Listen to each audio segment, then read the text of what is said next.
Meus amados, queridos ouvintes, graça e paz a todos.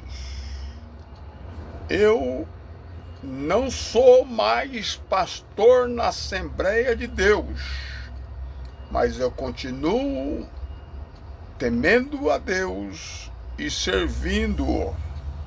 Muito bem. Hoje nós vamos falar um assunto polêmico. Respondendo aqui alguns irmãos que estão me procurando aí no meu canal, no YouTube, e muitas das vezes não conseguem nos achar. Eu quero, em todo lugar que a gente vai, a gente tenta não se manifestar, porque mas eles nos descobrem. Porque pelo jeito de andar, pelo jeito de agir, pelo falar, a gente nos denuncia, né? Muito bem. Mas um assunto importante acerca da Escritura, esse livro de Gênesis a Apocalipse. De Gênesis a Apocalipse. Tudo já se cumpriu. Muito bem. É polêmico. Tem pessoas que concordam e tem pessoas que não concordam. Porque falei o livro de Apocalipse. O livro de Apocalipse foi escrito para 7 igrejas da Ásia. E aonde está as 7 igrejas da Ásia? Não existe mais. Se cumpriu há mais de 2000 anos atrás, escrita por João, do qual o Senhor lhe apareceu na ilha de Pátimo e mandou ele escrever as 7 igrejas da Ásia. Muito bem. De Gênesis a Apocalipse, este livro, chamado de Bíblia para nós, chamado de rolo sagrado para os antigos, chamado de Escritura Sagrada, foi escrita para um povo especial. Muito bem. Então nós vamos continuar aqui. Esse canon, para os antigos, canon era o rolo sagrado. Por que tudo aqui é sagrado? Porque veio da mão desse povo exclusivo para anunciar, para publicar, para ensinar as 12 tribos de Israel. No começo era os hebreus, depois veio a ser Israel, depois terminou ficando com os judeus. Então a Bíblia de Gênesis e Apocalipse, escrita por judeus, escrita por escribas judeus, assênios e tantos outros, padres que interpretaram a Bíblia, pastores e também monges da Igreja Católica. Muito bem. Então a Bíblia de Gênesis e Apocalipse, ela é judia, ela é da Judéia. Todo o seu conteúdo, a sua história é referente ao povo hebreu, ao povo de Israel, ao povo de Judá, ou as 12 tribos. Fala de Moisés, fala dos sacerdotes e sumos sacerdotes, do tabernáculo, do templo, dos utensílios do templo, tudo da religião judaica ou dos hebreus, amém? Ou de Israel, como você quer interpretar. Então a Bíblia de Gênesis e Apocalipse, ela é judia, ok? Já se cumpriu. Muito bem. Agora vamos lá, vamos aqui fazer um comentário para os irmãos que gostam do nosso estudo, do nosso ensinamento. Todos os estudos das Escrituras. Por que Escritura? Porque antigamente, bem antes de Moisés, louvado seja Deus, a Bíblia era contada de pai para filho, de avô para neto, porque não havia escrita. Então, a Escritura são baseadas em uma mente judia ou de uma mente judaica, exaltando este povo exclusivo que é o povo de Israel, né, os hebreus do antigo, os hebreus antigos, depois Israel e mais tarde os judeus, ok? Só não entende os ignorantes. Não estou te xingando, não. Ignorantes são pessoas que não conhecem, não têm conhecimento, é levado por falácia, é levado por palavras, é levado por conselhos, não conhece a Bíblia, louvado seja o nome do Santo Senhor, são analfabeto religioso. Estão dentro da igreja tomando ceia, mas não sabem para quê. Estão dentro da igreja recebendo oração, pagando voto, dando dízimo e não sabem por quê. Tudo isso foi e é costumes que trouxeram para o evangelho, para a igreja atual, né? A chamada igreja em aspa, porque a igreja é um grupo de pessoas que crê no Senhor Jesus, não é o templo nem a sinagoga, o lugar, mas são pessoas. Muito bem. A teologia atual, ela invalida os efeitos de Jesus Cristo na cruz do Calvário. Eles eliminam, né? Eles invalidam a obra que Jesus fez na cruz do Calvário, dizendo que você é ainda um pecador. Mas Jesus já não te perdoou porque você continua sendo pecador. Lembra daquela história, tudo envolve história. Você não é escravo, porque houve uma abolição no Brasil. Em 1888, houve uma abolição, então você nasceu livre. O ventre da sua mãe era livre. Você que estava no ventre da sua mãe, no Brasil, brasileiro, nasceu livre. E da mesma forma, Jesus nos libertou na cruz do Calvário de todo o pecado. Então somos livres do pecado. Para nós, na vida atual, o pecado já morreu, porque nós não invalidamos a obra de Cristo. Muito bem. No início, era um conto, né, de pai para filho, ou de avô para netos, né?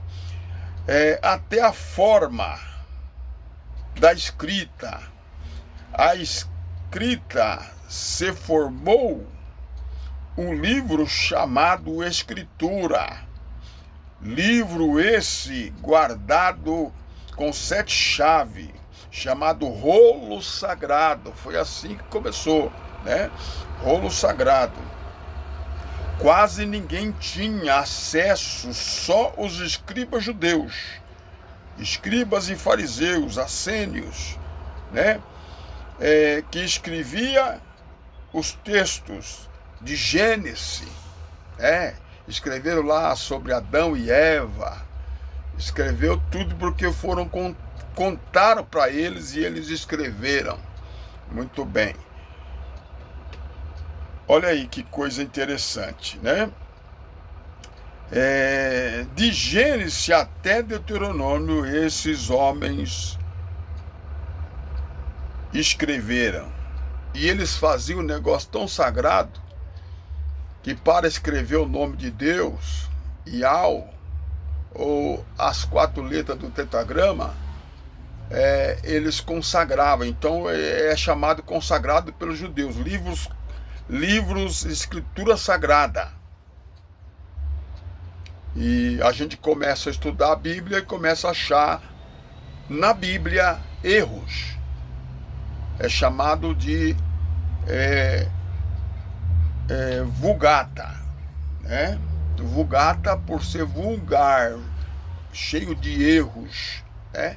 Nas escrituras. Então, de Gênesis e Apocalipse, ela é uma Bíblia, todas elas judaica, trazendo para nós costumes, trazendo ética da família, do casamento e coisas que nós aprendemos, a maioria dos países aprendeu, mas as escrituras, ela foi escrita para um povo exclusivo, os judeus.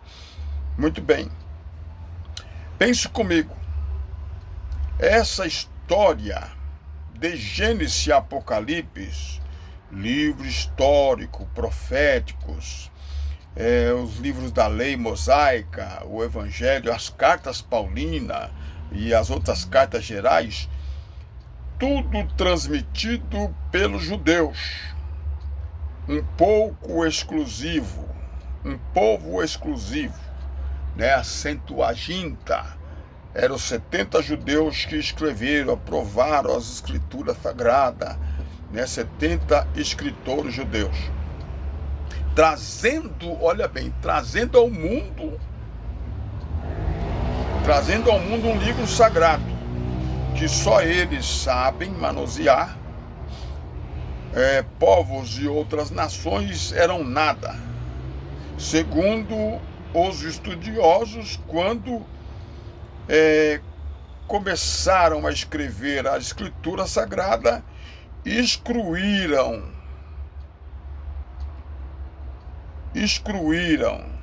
outras partes do mundo. Exemplo, a China, quando começou a escrever, quando começou a ter a primeira escrita da Bíblia, do Gênesis, já havia a China, já havia o Japão e já havia a África. A África era chamada de Egito, aonde aonde Moisés e a sua família viveu, aonde Moisés, louvado seja Deus, foi príncipe, né? Filho da filha do faraó, né? Que na morte das crianças, da perseguição que houve lá, o menino foi salvo no barquinho de junco e chegou até a casa, ao palácio do faraó, onde a filha do faraó estava se banhando, e pegou ali aquele menino e criou como se fosse filho dela. Então Moisés, ele teve toda a instrução, a educação do Egito, aprendeu a escrita naquela época, mas na época de Adão e Eva, na época de Caim, não havia escrita.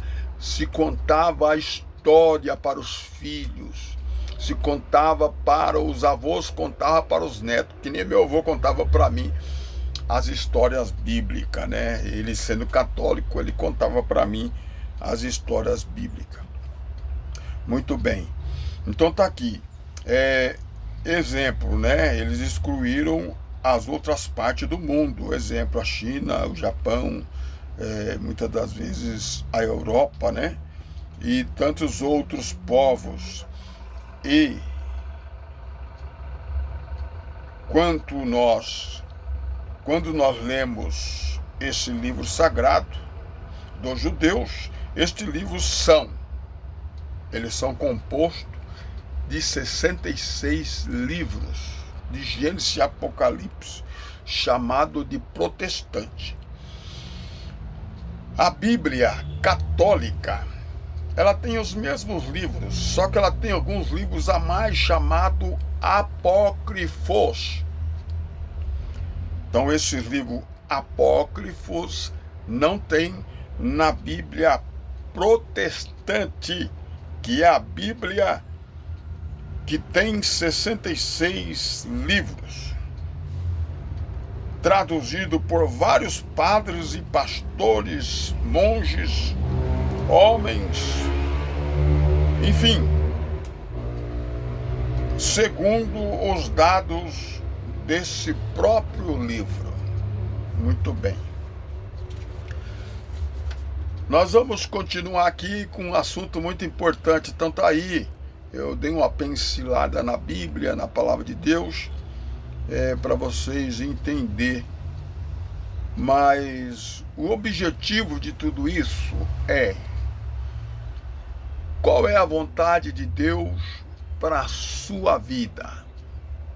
Será que é para você ficar dentro de uma igreja, de manhã, de tarde, de noite, chega em casa, a casa toda bagunçada, brigando com o marido, com o esposo, ciclo de oração para cá, visita para lá, e eu vivi tudo isso, irmão. E eu vou falar uma coisa para você, minha irmã. O que Deus quer de você é que você viva, seja feliz, servindo a Deus em todo tempo, em todo lugar.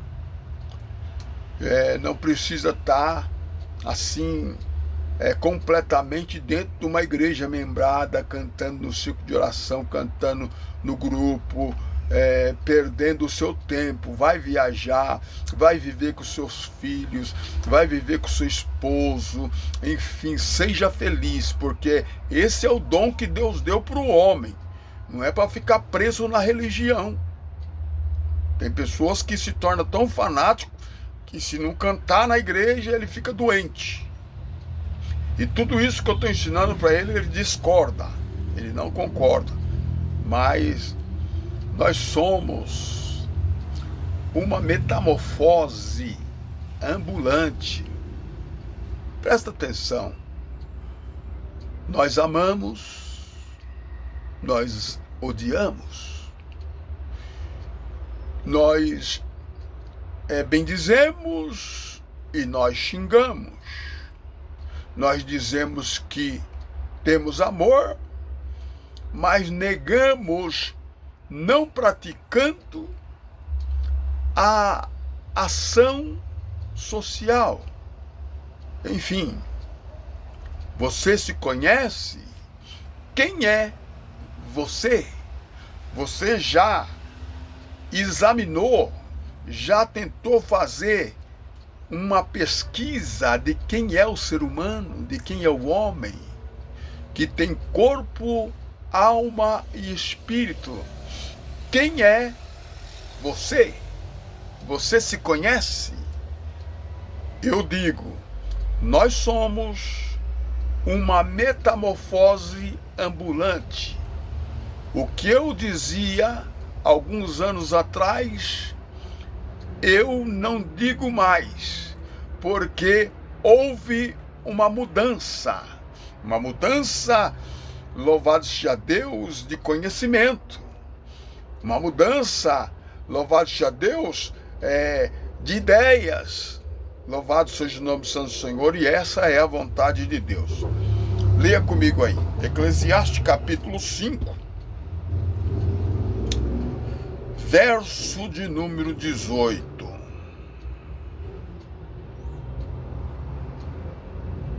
Eis aqui o que eu vi, dizia o escritor, uma boa e bela coisa.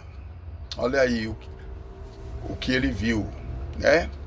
Comer, beber, gozar, cada um do bem de seu trabalho, de todo o seu trabalho, em que trabalhou debaixo do sol, todos os dias da sua vida que Deus lhe deu, porque esta é a sua porção.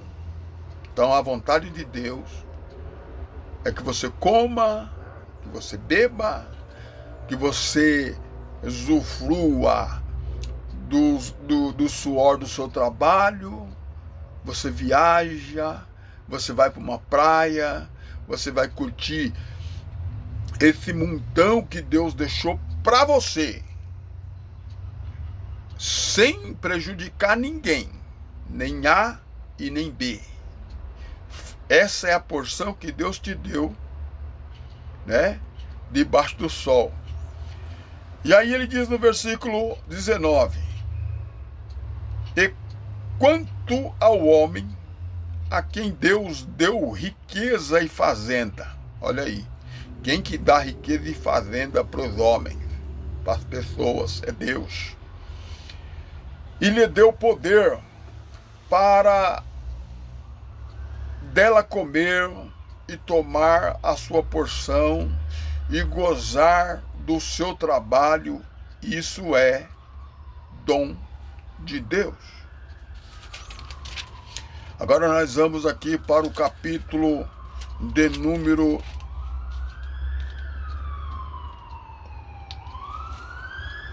8, Eclesiastes 8, verso 9. Goze a vida com a mulher que amas. Está escrito, irmão. Aí você não tem tempo para o seu esposo, você não tem tempo para a sua esposa.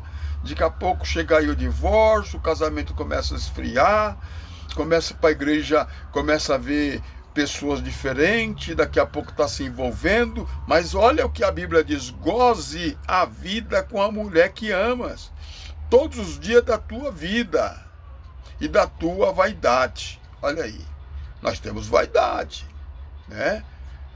Essa vaidade é tanto que eu não posso ver a minha esposa. Quando eu vejo a minha esposa, algo em mim já dá um estralo assim. É a vaidade, é os meus desejos para com ela, né? Então tá aí, todos os dias da sua vaidade, porque essa é a porção nesta vida. Não é tomar ceia, não é para consagração, não é ficar perdendo tempo, porque você não vai ajudar o que Jesus fez na cruz do Calvário. Você não vai melhorar. O que ele fez já está feito. Não vai conseguir melhorar nada. Jesus já salvou. E todos aqueles que foram salvos mediante a cruz do Calvário, esses não perdem a salvação. Muito bem. Então tá aí. Olha aí. Esta é a porção nesta vida e do teu trabalho que tu fizeste debaixo do sol, e tudo quanto te vier nas mãos, tá? Não é na igreja. Isso aqui é na sua fazenda, é na sua casa. Tudo que te vier na mão. Vem uma empresa na sua mão, você pega. Vem uma lavoura, você pega. Vem uma terra, você pega. Vem uma casa, você pega. Ó, tudo quanto te vier na mão para fazer, faça conforme a tua força, tá vendo? Não dá para construir aquele casão, constrói uma casinha. Porque na sepultura, para onde vais, você vai. Nós vamos, né? Para a sepultura, para onde você vai, não há obra, nem indústria, nem ciência, nem sabedoria alguma. Então essa é a vontade de Deus para a sua vida, meu irmão. Larga a mão de ser besta. Não perca tempo com ciclo de oração, não perca tempo com grupo de obreiros, varões, grupo de varões. Não, irmão, esquece isso aí. Viva a sua vida, vai na igreja quando der. Não troque a sua alegria pela igreja, porque a vontade de Deus é que você seja feliz. Essa é a porção que Deus te deu debaixo do sol. Louvado e engrandecido seja o nome santo do Senhor. Deus abençoe a sua vida. Eu sou seu irmão em Cristo, Eduardo Almeida, ex-pastor das Assembleias de Deus. Louvado seja Deus. Já contei o meu testemunho. Vocês conhecem a minha esposa, a nossa irmã Edna, o Mateus, o meu filho. Louvado seja Deus. Estou com um visual novo, né? Louvado seja Deus. Porque, irmão, misericórdia, né? Se Jesus estivesse aqui no nosso meio, vamos supor, com 33 anos, Jesus no nosso meio, eu ia mandar ele fazer uma barbinha assim, ia mandar ele fazer assim, ô Jesus, faz aqui, ó, corta aqui, faz um, né, deixa o bigodinho bem cortado, hoje tem um, ó, vai no barbeiro fulano de tal e tal, porque a Bíblia revela, e não precisa nem a Bíblia revelar essas coisas, porque se fosse proibido barba, Deus não fazia crescer em mim, tá bom? O restante é costume dos homens, doutrina dos homens. Louvado seja Deus, você não pode fazer isso, não pode fazer aquilo, não pode ir pra praia, não pode pôr um short, não pode pôr um biquíni, não pode pintar unha, você não pode passar um batom. Louvado seja Deus. E tudo isso, o seu marido, ele pode dizer que não gosta, porque ele está dentro do sistema religioso, mas ele gosta. Então, seja feliz, meu irmão, com a sua esposa, com seus filhos. Não assim, prejudique ninguém, mas procure viver a vontade de Deus para a sua vida. E essa é a vontade também do nosso Senhor e Salvador Jesus Cristo. Deus abençoe a vida de vocês. Se vocês quiserem me procurar no meu canal, vocês podem procurar Eduardo Almeida e coloca lá a melhor explicação sobre o dízimo com Eduardo Almeida. E aí você vai me achar com certeza vários vídeos da gente no YouTube. Deus abençoe a vida de todos vocês. Fiquem na paz do nosso Deus, do nosso Senhor e Salvador Jesus Cristo. Deus abençoe.